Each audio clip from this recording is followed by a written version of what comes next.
Hello everyone, welcome back to Space Quest 2, Vohaul's Revenge. So, here we are at this very irritating plant monster.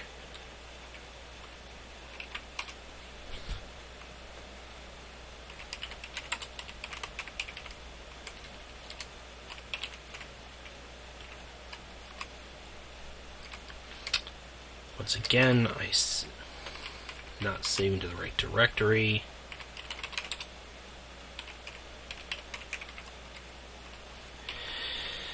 Now, what we have to do is not touch any of those roots, which, given the perspective, is a lot harder than it sounds.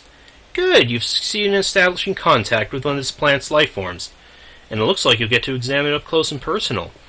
The giant root-looking thing is giving you a guided tour of its digestive system.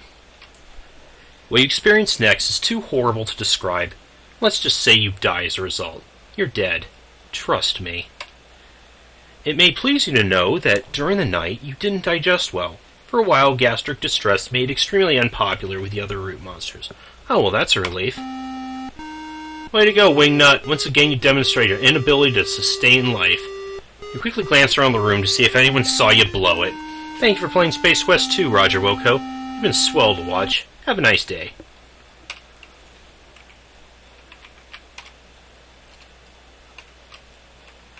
Okay, so we have to... Essentially, we just need to save as often as we can. Because other... Oh my... And sometimes you don't even have to... You don't even have to touch it directly.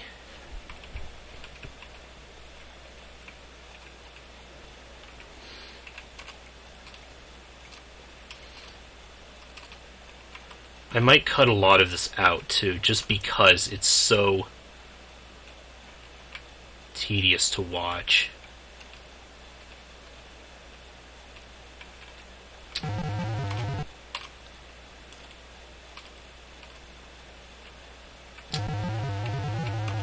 Yeah, that's a very narrow... Oh my god!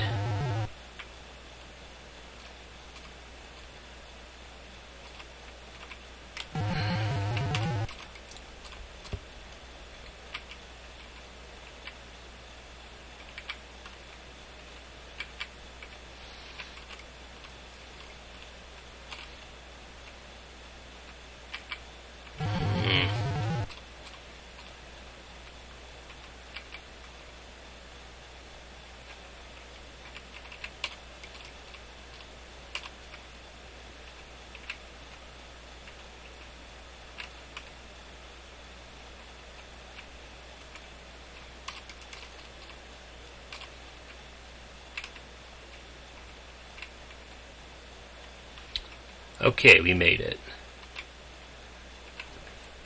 Get berries. You snag some of the odoriferous red berries.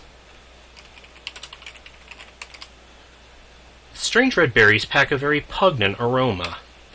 Now, unfortunately, we can't really get... There's no easy way out. We actually have to backtrack through this root monster.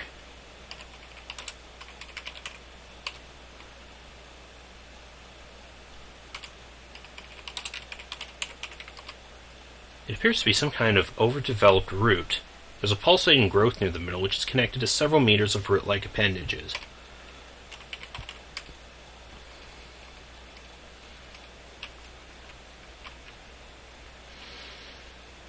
Okay, so again, I might cut my return trip through this thing, because...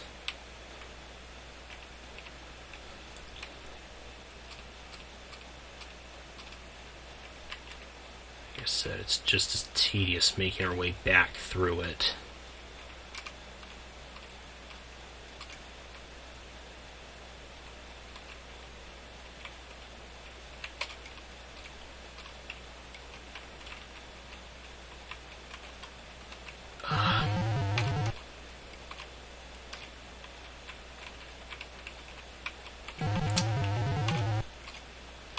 That part in particular is...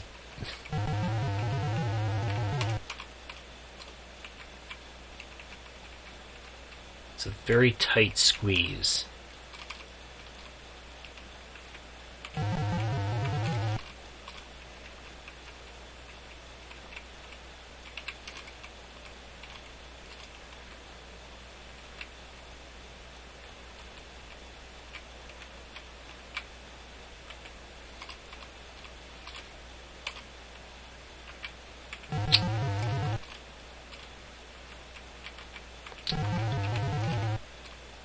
Another tight squeeze right here.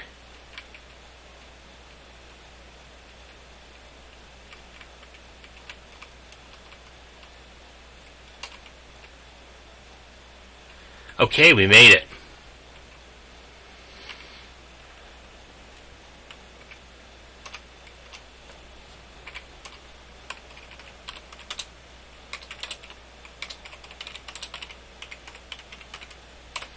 Goodbye, plant bastard. Now, let's look up there. Look up on that plateau. It's like the other areas, only raised up a little. A mailbox sits up there. I believe we have something we can mail, actually. So let's go ahead and do that.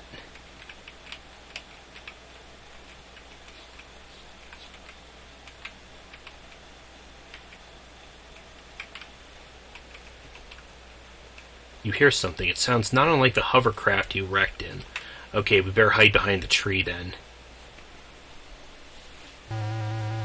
Yep, because there's some guards.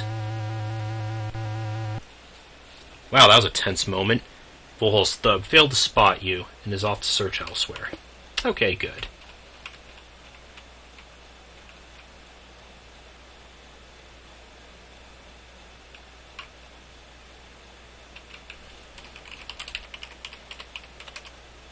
The mailbox looks typical for a mailbox. There's a slot, a tray, and a sign. Okay, read sign. The sign says, Radical Express, when it totally, no doubt for sure, has to be there a while previously. Okay. Interesting there would be a mailbox in a place like this, but let's mail that form out. You drop the order form into the box. The mailbox hums and buzzes for a while. Then an object of some sort drops into the tray at the base of the box. The machine goes silent. The tray is actually a small indentation in the lower part of the machine. It's currently bearing what looks to be a whistle. Good. Okay. The whistle is usual looking. According to the order form, this was supposed to be a Labion Terror Beast whistle, so I want that in a little bit.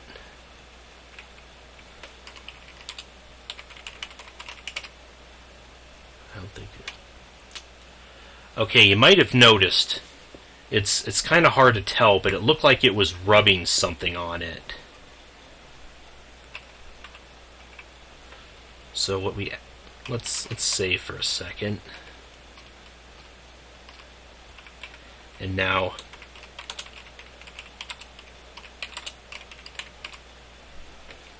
you rub the berries all over your body. You now smell like a walking ammonia inhalant. Yuck. There's a monster in the swamp that'll kill us if... But, yeah, that. But as long as we have the berries on us... Oh. Maybe not. You feel something slimy clamp down your leg and almost suddenly spit you back out. You distinctly hear the sounds of aquatic gagging and retching. Evidently, you have a bad aftertaste from the berries. Yep.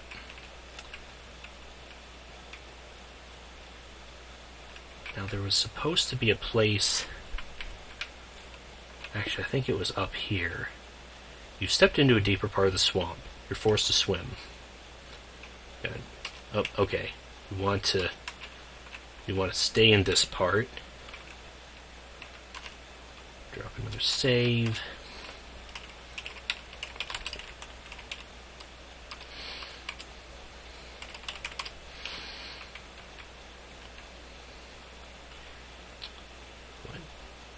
Dive down here.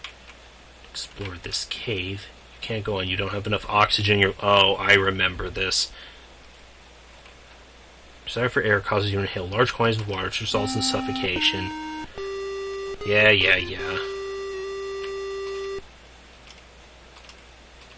Here's one of those Sierra moments. What we're supposed to do. We're supposed to hold our breath. You actually have to enter a command for that. You take a deep breath, filling your lungs to near bursting, and head for the depths below. Now we should be able to make it.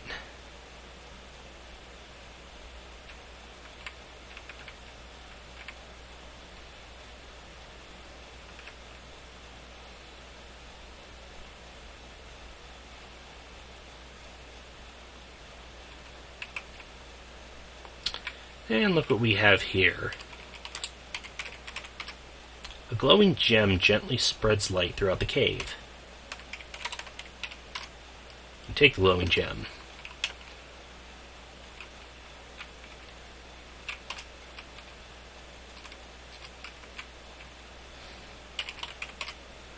Oh, let's... just in case...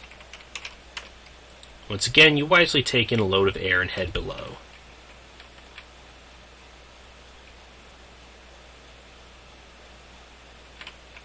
Yeah, I guess Roger's too stupid to hold his breath unless you tell him to.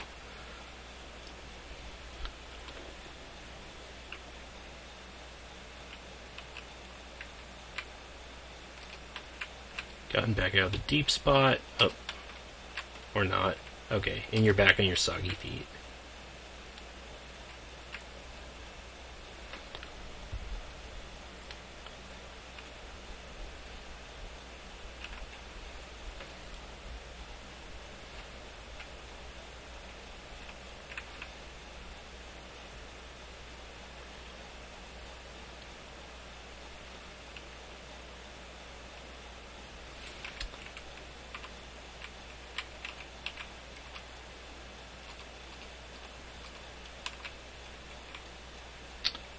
We have ourselves a chasm here. You're in a lightly forested area. A large fissure nearby seems to lead straight down.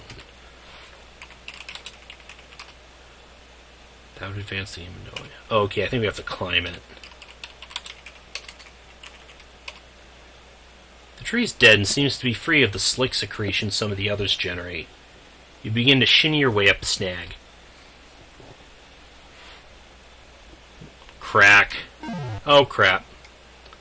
Holy logjams, Batman. You almost ate the big one. But we didn't. So let's go ahead and... Oh, crap. Yikes, you've been snared. Spend of the ground, you're unable to move freely. Don't worry, viewers, that was supposed to happen, actually. There's no real way to prevent it either. After a while, the cerebral fireworks begin. Capillaries begin to burst under the strain. You pass out. Once again, time passes. Okay, I think is it again going to... And then some more time passes. While unconscious, you have the strangest of dreams.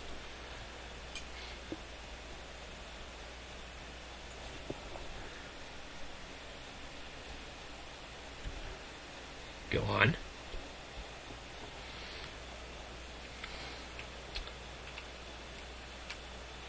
You imagine that your name is Larry. You're wearing something known as a leisure suit, apparently made of 100% synthetic materials and proven to generate large amounts of static electricity. Ah, Sierra and their plugs.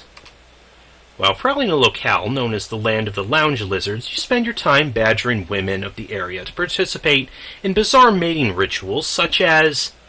Aw, just then consciousness begins to creep in, just as we were getting to the good part.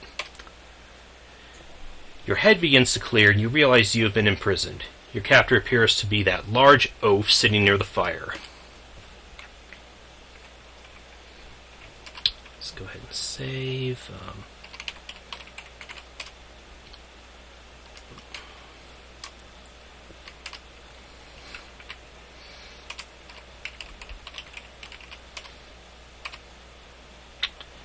Let's see.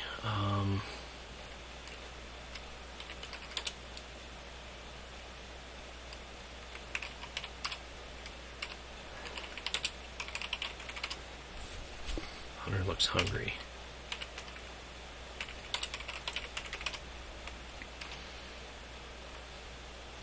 The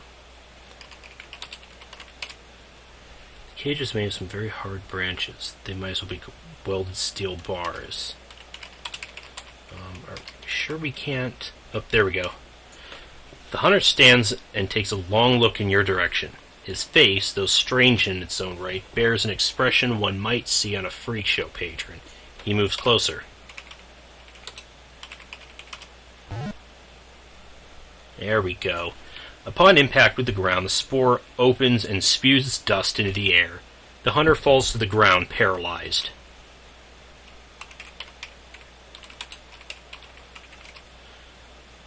Huh? Are you sure? Oh, there we go. You search the large, not to mention uncleansed body of the hunter. You find a key which might unlock the cage. Other than that, you find only a few assorted parasites clinging to him. Ew.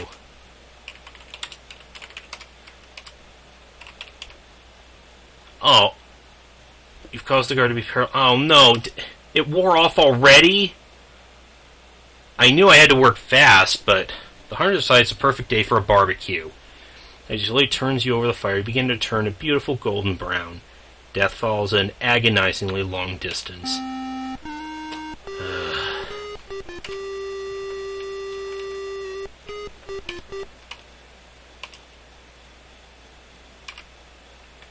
Okay, we have to move over here then.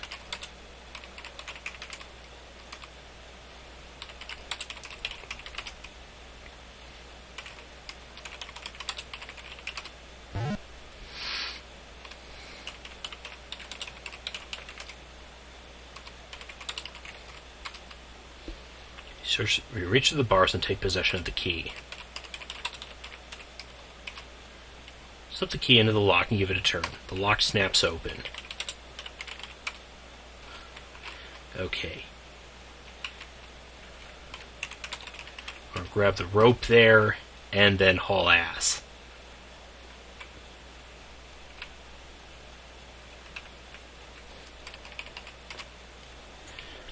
You're at the edge of a forest. The boundary is a sheer cliff at the east side of the area. In the distance, you see a landing platform, possibly the one to welcome you to this strange, lush world. And I think we want to book it, because if we hang around here too long, those guards will come and kill us.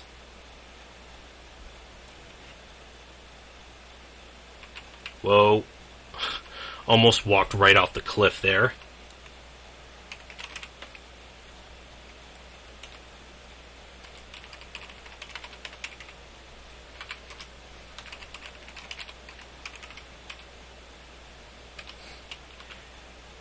Oh, just like that. You smoothly step off the edge of the fissure. Gravity has a sway with you, and you're sucked into the depths of the fissure at a very high rate of speed. Needless to say, you hit the bottom, and your mortal remains are redimensioned to the point where life is no longer an option. Will you never learn? Well, what I wanted to do was grab... Okay, there we go. Tie rope to tree? Oh. There we go.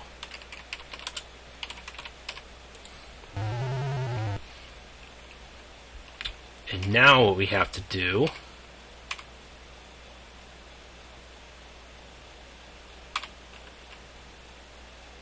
down here. What? And he falls with...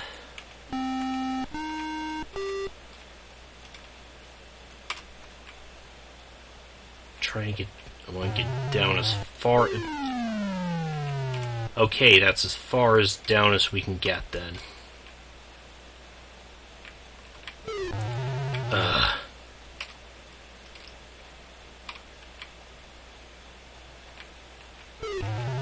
Oh my goodness.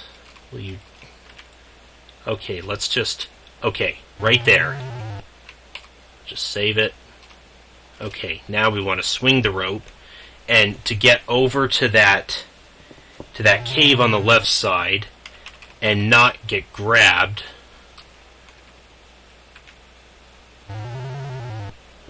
By that guy on the right. Okay. We just have to give ourselves enough momentum here. Jump! Alright, we made it! Up.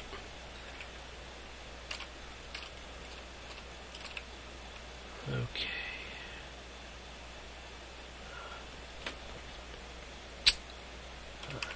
Let's hold that gem. Okay. Use gem.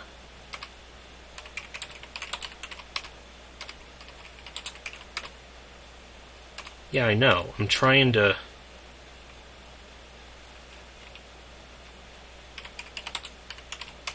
There we go. Take out the gem and hold it in your palm. The room is illuminated by its glow. You hear a small shriek and the sound of many footsteps moving away from you.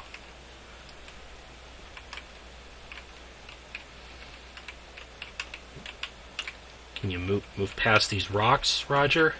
Thank you. The ground below your feet disappears. You tumble down through the darkness. That was a rather spectacular entrance. All systems seem to be intact, though. Oh. More of those guys. The dwellers mumble something. The translator responds with, "Follow us, beanpole." They hurry away.